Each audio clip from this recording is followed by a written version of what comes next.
Most people think that the point of hiring a business coach is to make more money. But honestly, if that's the only reason you're looking for one, you might be missing the point. The real work isn't in your pricing, your funnel, or your social media strategy, but rather in how can your business support your values, your aspirations, and make you happy every single day. And call me biased, but this part of the process is the actual juicy part worth talking about. So in this video, I want to highlight 5 things that a business coach can help you with.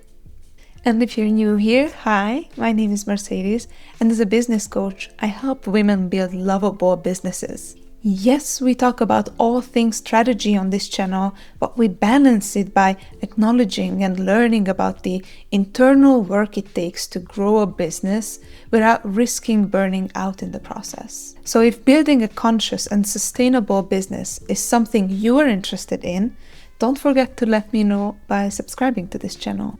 Number 1, see your business as a system. When working with a new client, a good coach will ask you questions about the history of your company, why you started to begin with, and create a detailed map of where you are right now and prompt you to explain where you'd like your business to be in the next 6 months, 1 year, 2 years. It depends. Some coaches collect this information in an intake form, spend 5 minutes reading it, but some will dedicate a whole session to this question. When I work with my clients, we use a framework called the LOVABLE business map, which helps us create a blueprint of their business. The interesting thing with this type of exercise is, when done well, clients already recognize certain areas of tension in their business, misalignment, or blind spots that they have. So at the end of the first session, it becomes pretty clear whether their dream state is realistic or not, and how much effort would it mean to make it happen. Number 2, build a plan. Having the as is and the to be state is useful and all, but it makes no sense if there's no clear plan on how to bridge the two states. A great business coach can help you make a plan on how to get significantly closer to that state already within the duration of your engagement. Building this bridge with the help of a professional can help you feel more confident that it's actually doable, and also avoid common mistakes that others in similar shoes can make, and also reduce the time for action. And this brings me to the 3rd point. Number 3, accountability. Working with a coach on a weekly or bi-weekly basis has an enormous psychological impact on the individual. Just think about it. When you promise yourself that you'll go to the gym twice a week, you have a tendency to fall off that schedule pretty quickly and pretty easily. On the other hand, when you promise a friend that you'll go to the gym with them, the equation in your head is going to be slightly different, because now the punishment of not going to the gym also includes disappointing your friend. Therefore, when you work with a business coach, you're more likely to take significant action between 2 sessions just in order to not disappoint your coach. Number 4, chaos cleanup. The 4th thing is what I like to know a chaos cleanup. We all know that small businesses have huge amounts of unwritten rules, undocumented processes, unclear strategies, and that can cost you a lot of money. A seemingly insignificant example is where you host your pictures and documents. If you choose the wrong cloud provider, it can cost you extra hundreds of dollars a year.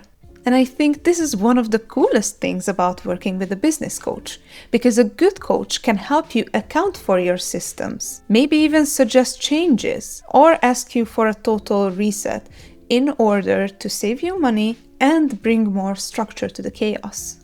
Number 5, self-confidence. Recall how I mentioned that a good coach can suggest changes to your business? I think that's kind of our most important job. I don't shy away from making suggestions and drawing up alternatives to my customers and then hear their reasoning out loud of why they made certain choices in the first place and what they think about the alternatives that I bring in. And it has happened so often that I've worked with a client on a specific problem. I had 3 alternative ways to go forward, and those 3 inspired a 4th way in her. And when you, as a client, get to this point of clarity and creativeness, it is my job to support your creative genius 100% and not try to convince you that my other 3 suggestions were way better. Because at the end of the day, a good coach will not be able to give you a one-size-fits-all solution to your problems, and nor should they. That's not their job. Their job is to follow your train of thought, stop you when they feel you're trying to force something into existence, and work with you until you start trusting your inner wisdom. All in all, a good coaching experience will help you make more aligned decisions, increase your self-trust, and guide you in building something that actually fits you. And when that happens, money stops being the goal and starts being the byproduct. When I work with my clients, I always tell them, I hope I'm going to be the last coach they'll ever pay for, and I hope that they can fire me as soon as possible. Because at the end of the day, that's the whole point. Not to trick people into buying our services with fear-based marketing. So when you see someone using sentences like, you're leaving money on the table every day, or if you're not scaling, you're stagnating, or serious entrepreneurs invest in XYZ, then please run. I really hope you liked this video, and if you did, please consider subscribing, and I will see you in the next one.